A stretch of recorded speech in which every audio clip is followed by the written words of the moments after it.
Welcome back to Meet the Pacific Tigers. We're inside the team room at the Alex G. Spanos Center, and I'm joined by Miles Reynolds, who's one of the three transfers that sat out last year, and he transferred from St. Louis, and we'll talk about that in a moment. But I guess to start, the thing that struck me about you the most is how intense you were. I mean, you're intense pretty much any time you step foot in between the lines. You're a nice guy off the court. On the court, you're not a guy I'd want to mess with. Where does that intensity come from? I think that's just from being from Chicago. Mm-hmm. A lot of Chicago guards just have that edge, natural toughness to them. So every time you step on the court, you just got to bring it. It's a blessing. I just play the game like it's a blessing. Just like having fun. Every opportunity I get to win, I'm going to go try and get it. And I'm just a natural competitor. If it's basketball, if it's just life itself, I just want to be the best I can be. Before we went to play UMass, Coach Stoudemire said about guys that are in the A-10, and I want to quote, these guys play with a chip on their shoulder. They're under-recruited, and so when you go and play those A-10 schools, there are a bunch of guys that play with an edge, and they're a little bit angry. Would you fall into that category coming from a program like St. Louis? Yeah, I think the A-10 is just such an underrated league itself. Mm-hmm. They put 3 to 4 to 5 teams in the tournament almost every year. So, I mean, a lot of the guards there's no separation from the high majors and the A-10 guards. And I don't necessarily like to play with a chip on my shoulder. I just like to do what I do to the best of my abilities. If it falls in that category, then sure, I'll take it. But yeah, Coach is right about the A-10 in that aspect. Do you make it a point to try and get under people's skin when you're out on the floor? Because there are players that play this game that want to go out there and they say, I'm gonna get under this opponent's skin, to kind of throw them off their game. Do you ever go out there with that mentality? I never really go out there with that mentality, but if I get going within the game and the game takes over, and I'm gonna let my opponent know. And have you noticed your opponent kind of getting off a little bit, getting off kilter? Yeah, every player has those moments where you just feel like you're untouchable out there. So, in some aspects, there's nothing the defender can do. So, I'll sometimes let the defender know about that. Maybe something that people won't know about you is when I finish a game, I take down the equipment. I'm kind of one of the last ones to leave. I see you just getting on the floor, and you're putting up shots after the game. You're getting up some shots in a year where you had to sit out and redshirt.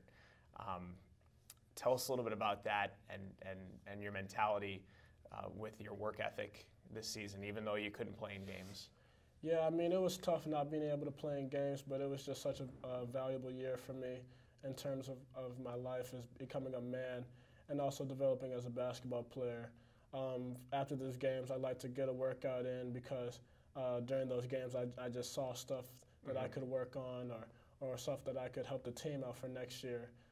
So when I went out there after the games, it was just not to be like, oh yeah, I'm working out for just to get the workout in, but it was something I see I can improve in my game. And nobody saw you doing it, so it's always amazing what people do when nobody's looking, and that's one thing I definitely noticed about you. There was one occasion, I'm not sure which loss it was this year, where I interviewed Stoudemire after the game. He goes, I want guys that are upset after losses. I feel like you're going to be one of those guys that's not going to accept losing and not going to take losing lightly. Would you agree? Yeah, I definitely agree with you. There were even some games last year that the team I had, we were just so close sometimes. It just really broke my heart sometimes that I was able to practice and sometimes get them prepared, but I couldn't step out on the floor with them. So losing is tough. It's probably one of the worst things in the world. But I feel like this year we're going to be put in a lot of positions to win, and hopefully losing won't be coming around that often. We discussed your motor and your intensity, but what are some basketball elements that you want people to know about? What do you think is the best basketball element of your game skill-wise?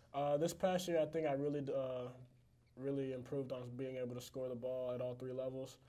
Coach Stoudemire and Coach JD, Coach Wicks, Coach Perry, they've been helping out my mid-range game, extending my game to the three, developing a consistent three-point shot. And also just playmaking, playing with some great players like Kendall and Ty and some of the other guys coming in.